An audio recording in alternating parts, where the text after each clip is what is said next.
Sahana Vavatu Sahano Bhunaktu Sahaviryam Karvavahai Tejasvinavaditamastu ma Vidvishavahai. Om Shanti Shanti Shanti.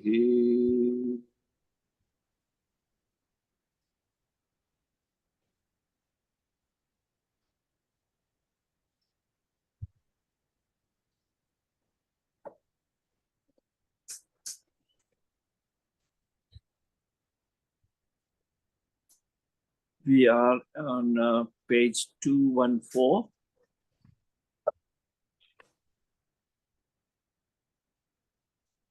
Let us read from the beginning of 214. The glory of Atman has been declared by Swami Vivekananda in these terms. What does the Advaitist declare?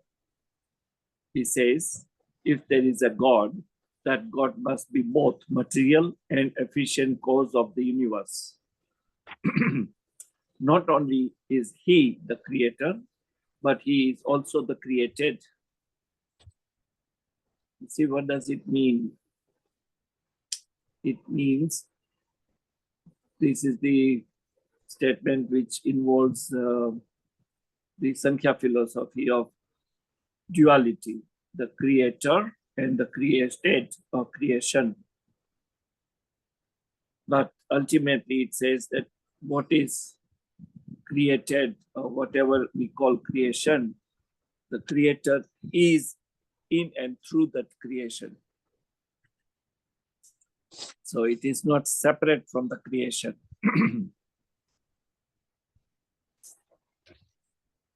So it says, not only is he the creator, but he is also the created. He himself is this universe. How this can be? God, the pure, the spirit, has become the universe. Yes, apparently so. That which is all ignorant people see as the universe does not really exist. What are you and I and all these things we see? Mere self-hypnotism. There is but one existence, the infinite, the ever-blessed one. In that existence, we dream all these various dreams.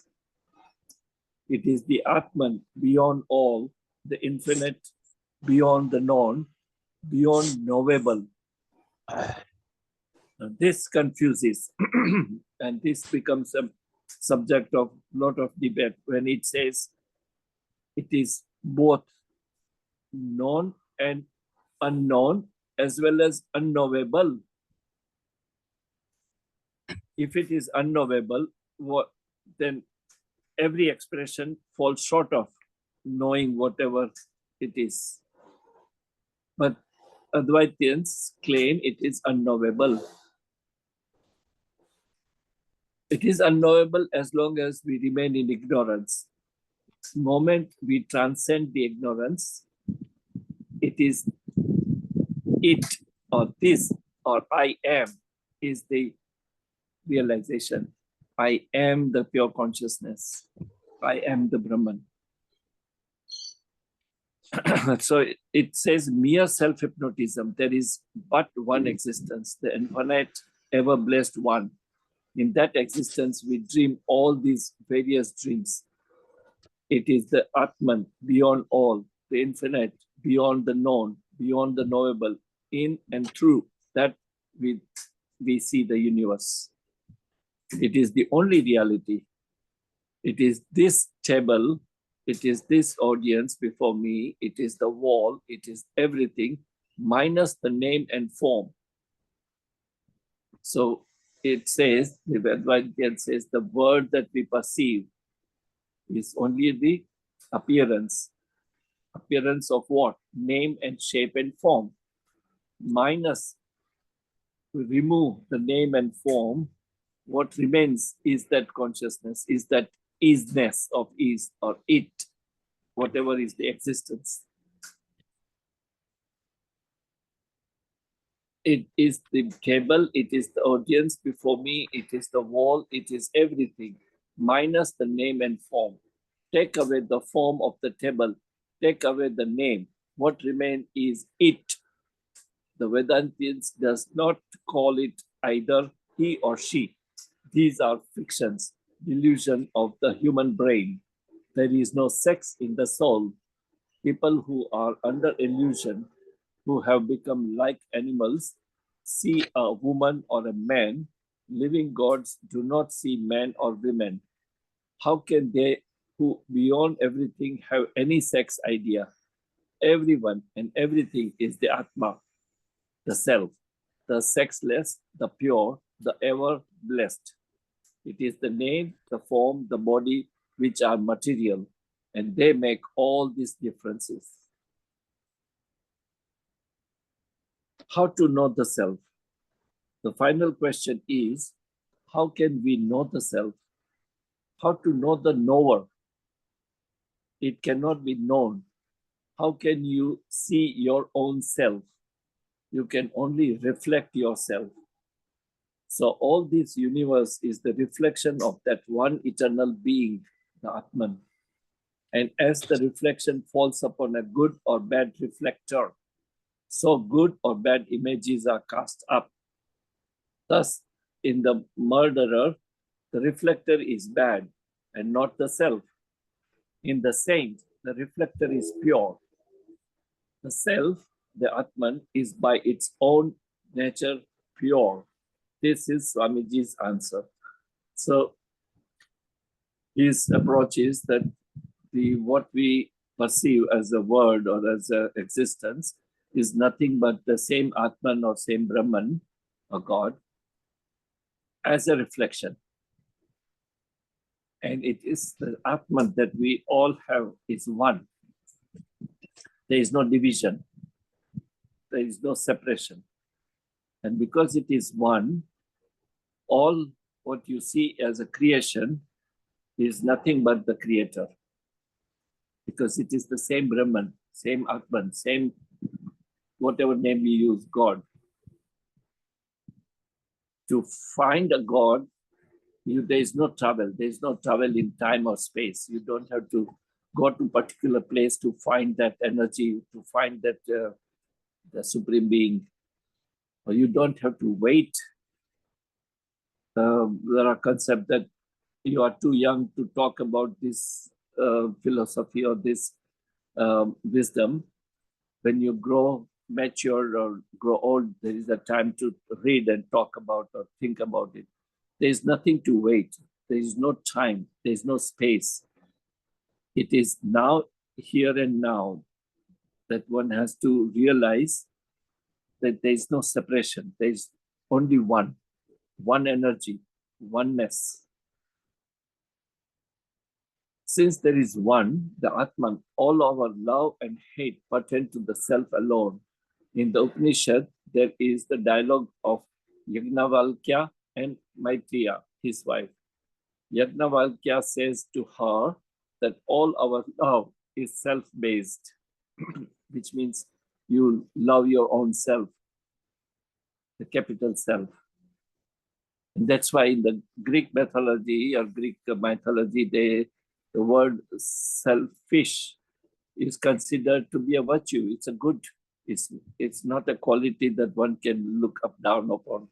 It's, being selfish is not a bad thing because you are recognizing and identifying yourself as the supreme energy or being, and the same self is omnipresent. Vivekananda says, real existence, real knowledge, and real love are eternally connected with one another.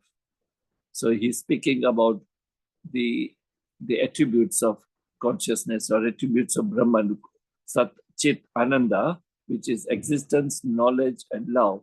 It can also be known as existence, consciousness, and bliss. So bliss and love, or consciousness and knowledge. The three is one, where one of them is, the other also must be. there are three aspects of one without second: the existence, knowledge, bliss. When that existence becomes relative, we see it as the word. See, when that existence becomes relative, which means temporary, which is not absolute, which is not permanent, which is not eternal. So it is the same existence that becomes the manifestation. We see it as the word. That knowledge becomes in its turn modified into knowledge of things of the word, and that bliss form of the foundation of true love known to the heart of man. So it is the same self, Sat Chitananda, existence, knowledge, and love, which is in a pure state. When it is manifested and the creation is created, it is the same existence which manifests as the word that we perceive. It is the same knowledge that becomes the knowledge of worldly things. And it is the same love or bliss that becomes the matter of happiness and love as we know. The nature of the self has been mentioned to be Sat Chit Ananda. Each one of these terms will be taken in the next. So this chapter was the center point of this book, the Atman, which we just completed. It is always good to read it again and page by page. It's not a very big chapter, so I highly recommend everyone to read that chapter again. Moving on, chapter 29, Chit or consciousness. Brahman Acharya, has we no... had chapter 28, being Sat. Oh, sorry, yeah, I'm sorry, excuse me. Chapter 28, Sat, being. What is Sat? Swamiji says, all the books contained in Upanishads have one subject, one task before them, to prove the following theme. Just as by the knowledge of one lump of clay, we have the knowledge of all the clay in the universe. So what is that? Knowing which we know everything in the universe. So this is a very classical statement of Upanishad that if you happen to study a piece of soil or clay, you would know the basic quality and ingredients of the clay that exist or the soil elsewhere. That is a very classical statement in Upanishad. Just as by the knowledge of lump of a clay, we have knowledge of the clay in the universe. So what is that? What is that? It is not defined in this. It is called that. What is that? Knowing which we know everything in the universe. What is that one thing knowing which we know everything? The idea of Advaita is to generalize the whole universe into one. That's something which is really the whole of this universe. And they claim that this whole universe is one, that it is one being manifesting itself in all these various forms. So it is the same Brahman or same Atman or God which manifests as different things as objects that we can perceive. So very important is that when we read this text is based on the philosophy of Advaita or non-dualism. But it all the time refers to different philosophy as well, such as Sankhya, for example, where it says that it is the one Brahman that is reflected into many or into different objects of the world. It is a reflection. That's something which is really the whole of the universe. And they claim that this whole universe is one, that it is one being manifesting itself in all these various forms. They admit that what the Sankhya calls nature exists, but say that nature is God. It is this being, the Sat, which has become converted into all this, the universe, man, soul, and everything that exists. Mind and Mahat are but the manifestation of the one Sat. But then the difficulty arises that this would be pantheism. How can that Sat, which is unchangeable, as they admit, for that which is absolute unchangeable, to be changed into that which is changeable? You see, these are the different attacks or different arguments that other philosophy create. That on one hand, you say it is the Brahman, the consciousness which is unchangeable, which is eternal, is changed into this different object of our materialist world. How can that happen? So it replies that what we call our world of our perception, our body, our mind, our soul is nothing but it's the same Brahman as the reflection. It is the reflector, the quality of reflector depends on how it looks, which means if we are under the ignorance, we believe that what we see is real, what our sense organs can perceive is real. It is so as long as we are ignorant of the absolute truth.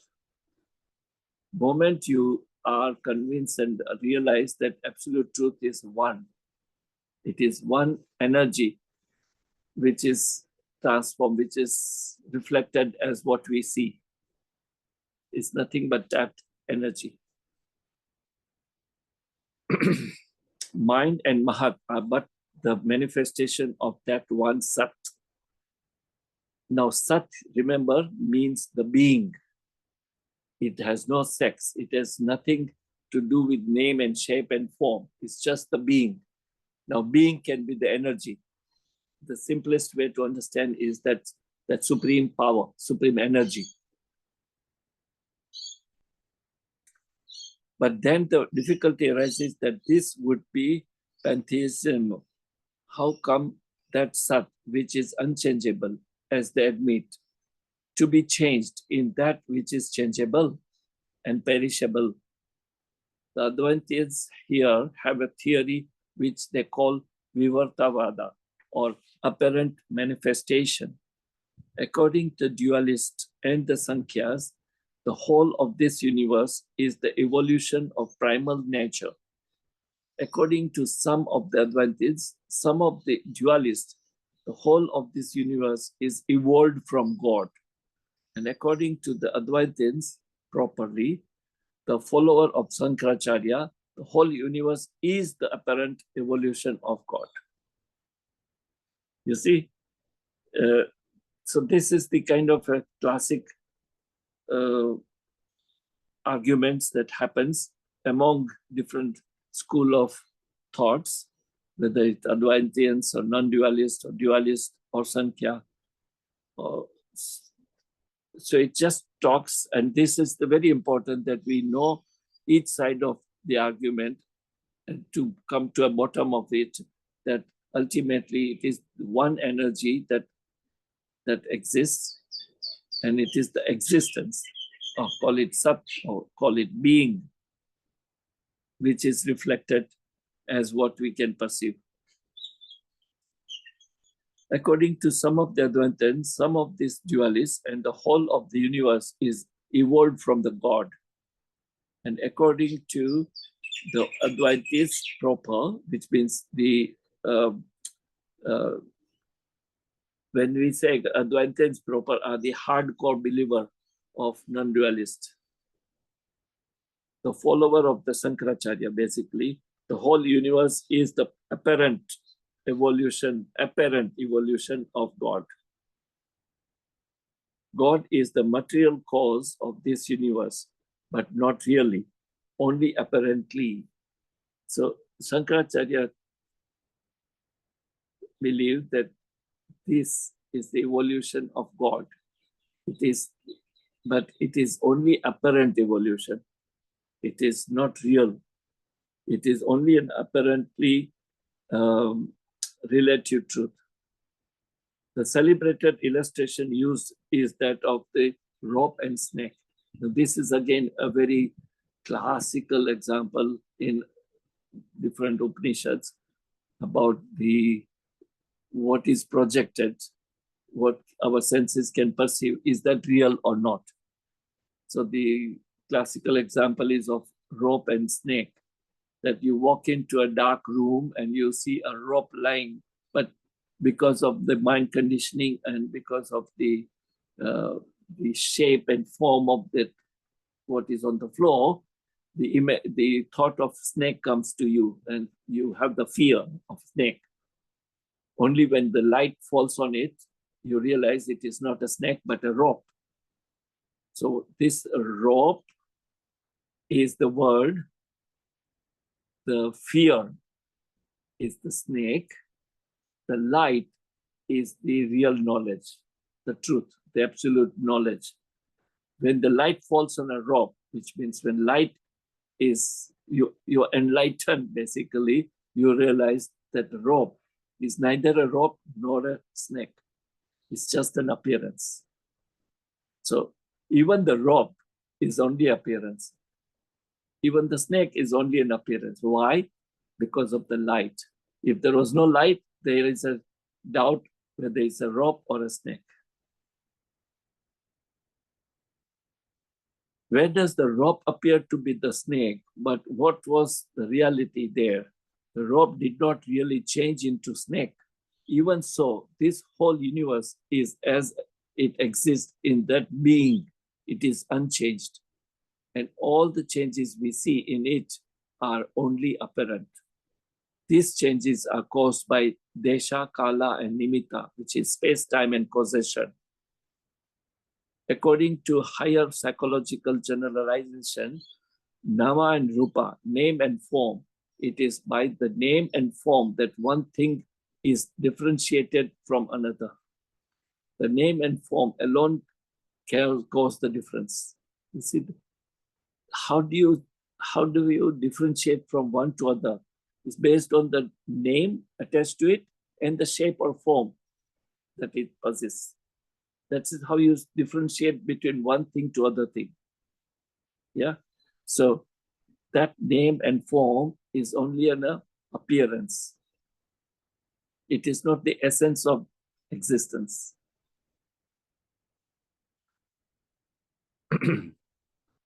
So again, it is not the Vedantians say that there is something as phenomenon and something as noumenon.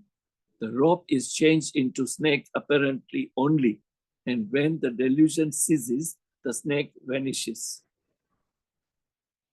When one is ignorance, he sees the phenomenon and does not see God.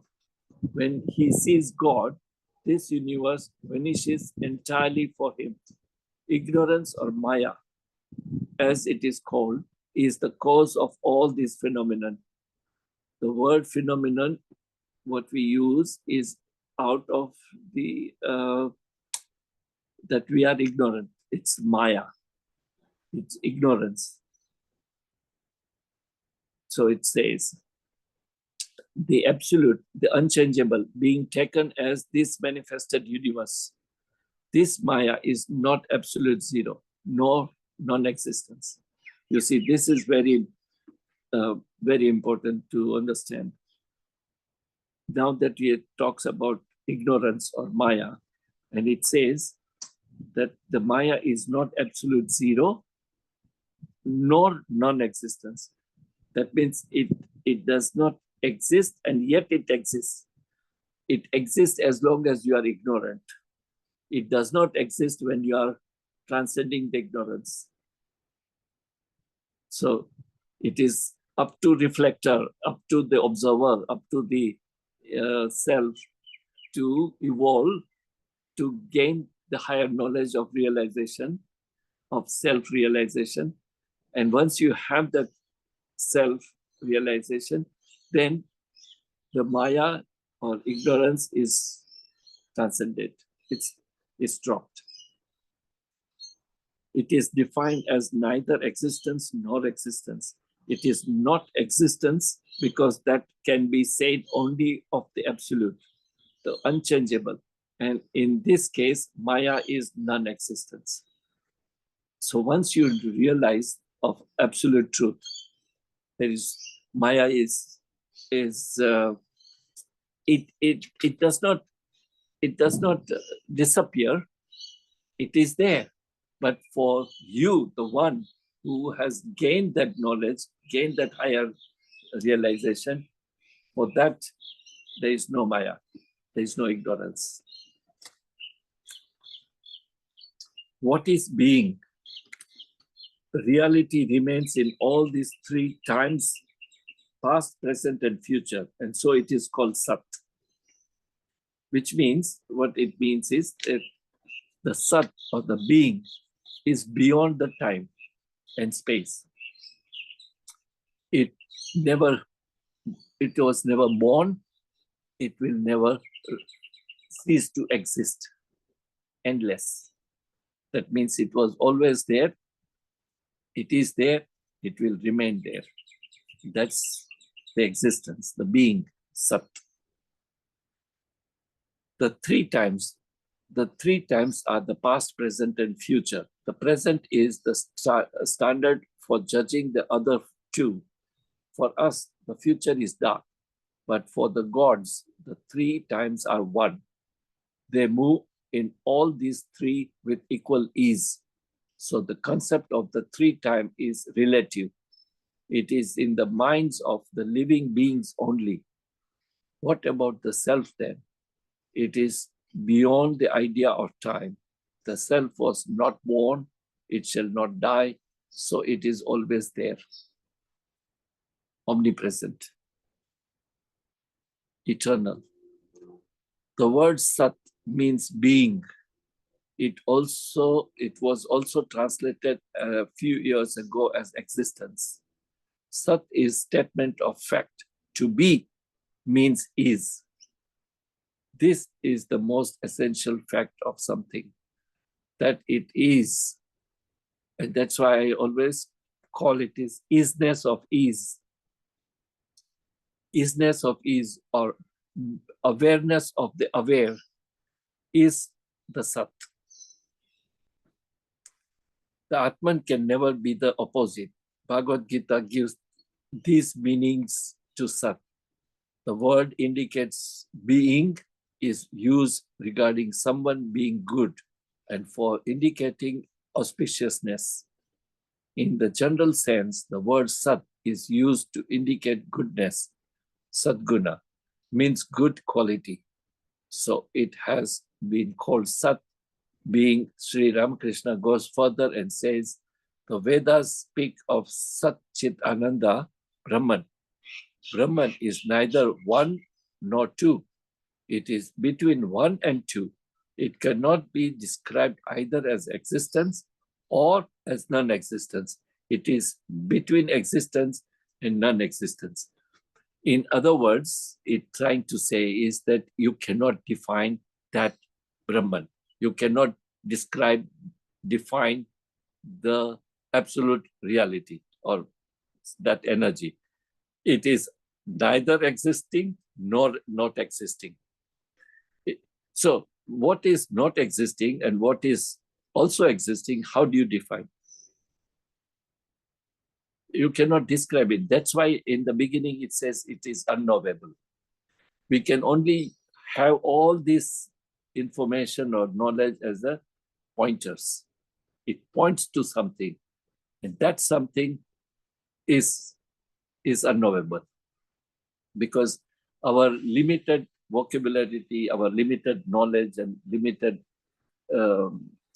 faculty of mind, intellect, fall short of describing and explaining. And that's why it is said to be unknowable.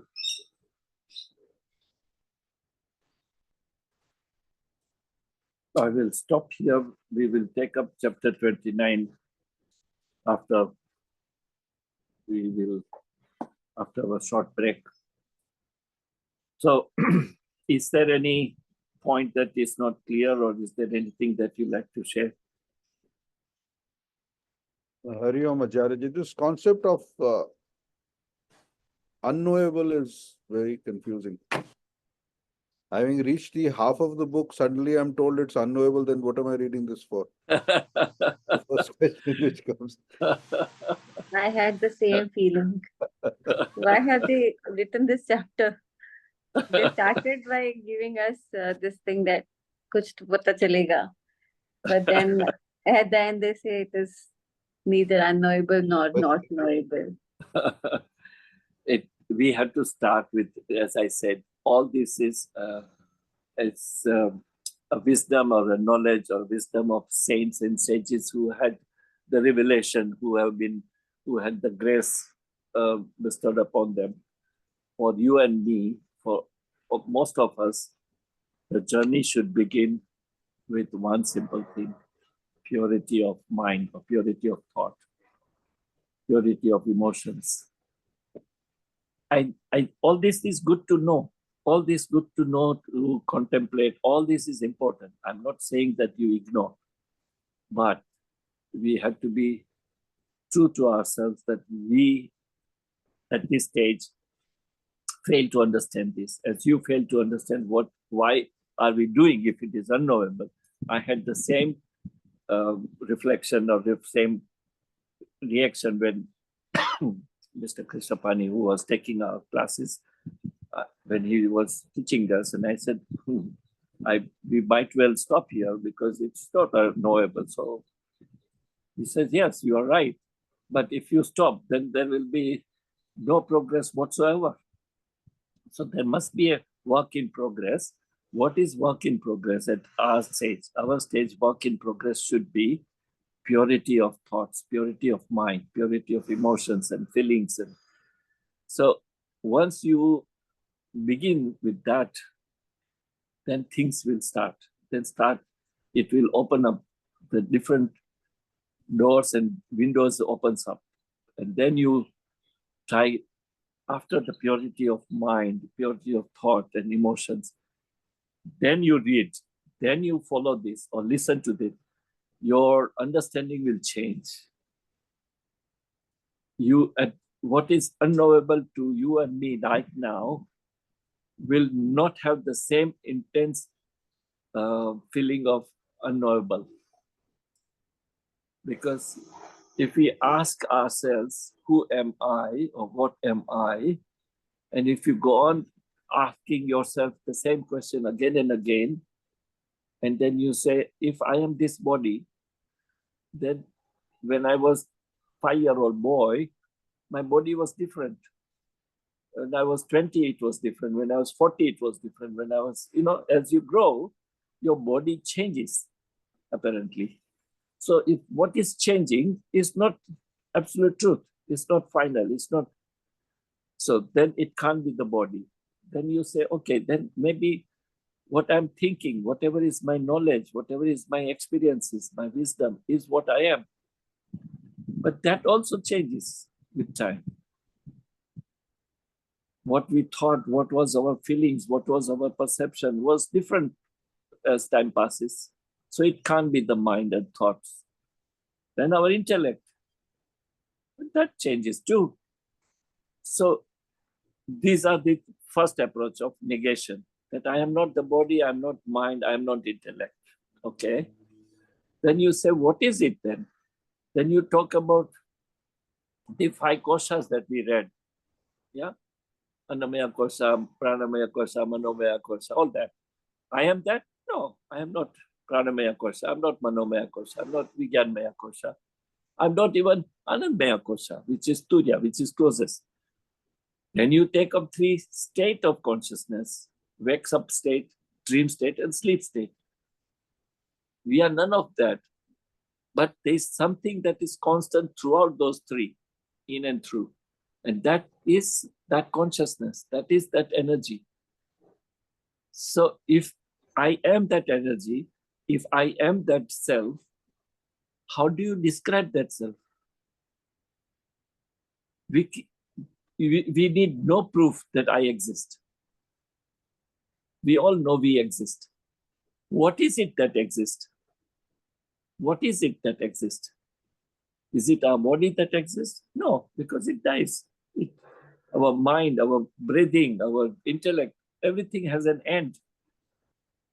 So what is it that is existing? We all know we exist. Right now, I exist. When I say I, what is that I? How can you describe that? How do you know it? How do you experience that I? Only by taking this as a pramana, as the reference, all the scriptures that we are reading. We have to take those scriptures as the reference, as the valid, qualified reference, and then trusting that we have to explore. We have to explore that I am that consciousness. Now, the consciousness per se, we do not know.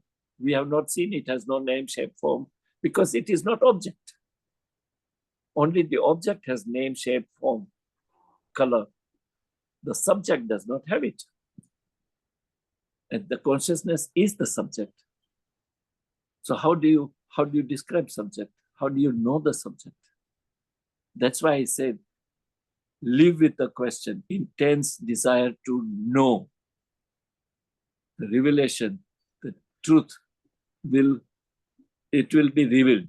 That's why it says self is self-realization, is self-revealing. You can put any amount of effort, but it still remains unknowable until it reveals itself. And when does that happen? It happens when you have no body, mind, ego, or no intellect ego, and when you surrender, and when you are in the stillness, in alignment with the forces of the nature. So you become the one with the nature, one with the existence, one with the isness of ease. Then the grace, call it a revelation, the self reveals itself. And you know that I am that energy. Nothing will change. You look the same as you are. You will continue doing your work as you are. Only your attitude, only your vision will change, because you know that you are that supreme energy. And not only you are that energy, or I am that energy, everything is the same energy. And that's why it is oneness. There is no second. It is one. And the one is all, and all is one.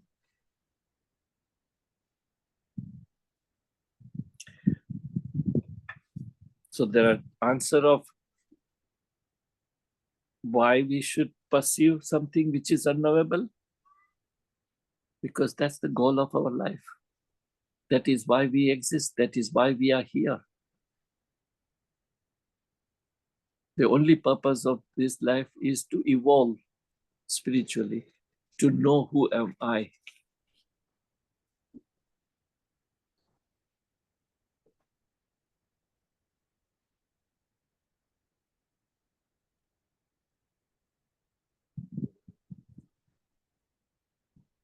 Ramana Maharshi says, answer to this question of knowing the unknowable comes only when you are in silence. He advocated the importance of silence and stillness. These two conditions is the prerequisite of knowing which is unknowable. or realizing what is unknowable. Because then you're maintaining a silence. In other words, it's not silence of speech only, but silence of your cluttering of your thoughts, your emotions. When you settle down on that, then there is a possibility of certain divine light, divine grace, divine revelation to come on you. That you are, it is always there, but you are become a good receiver. Right now we have blocked ourselves and therefore we cannot receive it.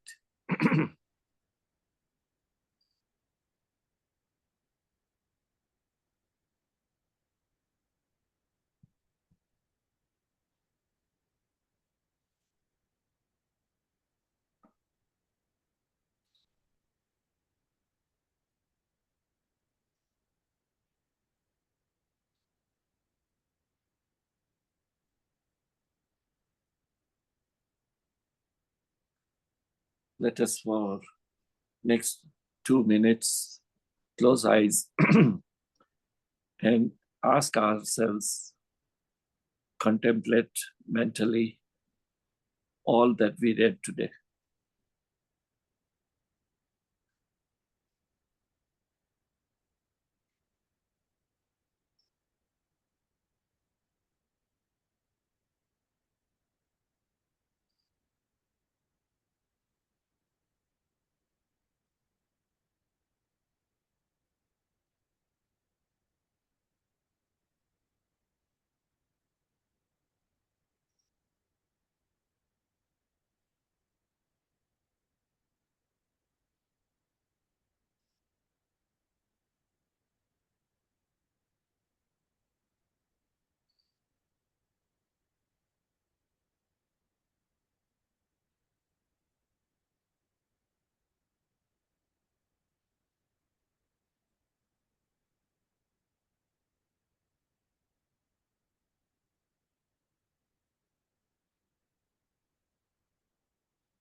Asato ma satgamaya tamaso ma jyotirgamaya mrityorma amritam gamaya loka samasta sukhino bhavantu. Loka samasta sukhino bhavantu. Samasta loka sukhino bhavantu. Om Shanti Shanti Shanti.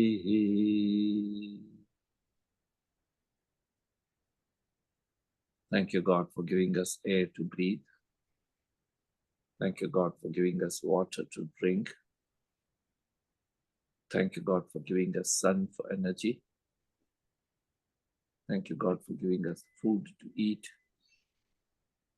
Thank you, God, for giving us good health and happiness. Thank you, God, for giving us all that we need. Thank you, God, for your love, your blessings, your guidance, your protection. Thank you, God, for the existence. Thank you for giving me chance to serve you.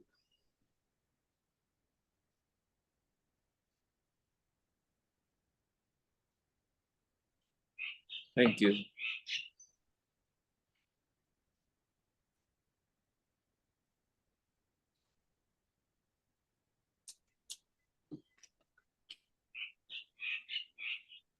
Wish you have a Thank you good so day. much, Acharya. Thank you. Wish you the same, Acharya. Thank you. Thank you, Acharya ji. Thank you, Ataji. Thank you.